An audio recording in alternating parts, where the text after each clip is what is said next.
राज्याचे उपमुख्यमंत्री आदरणीय अजितदादा यांचं काल विमान अपघातामध्ये अतिशय दुर्दैवी असं निधन बारामतीमध्ये झालेलं आहे।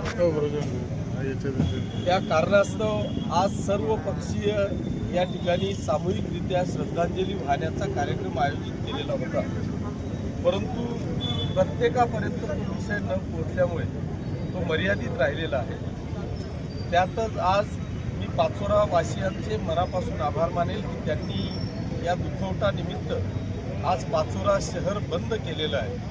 पण आपल्याला एवढ्यावर न थांबता सर्व पक्षीय दादांचे प्रेमी, सर्व राजकारणातले किंवा सर्व पक्षातले कार्यकर्त्यांना मिळून दिनांक 31 रोजी शनिवार रोजी संध्याकाळी 7 वाजता हुतात्मा स्मारक येथे सर्व पक्षीय श्रद्धांजलीचं नियोजन केलेलं आहे।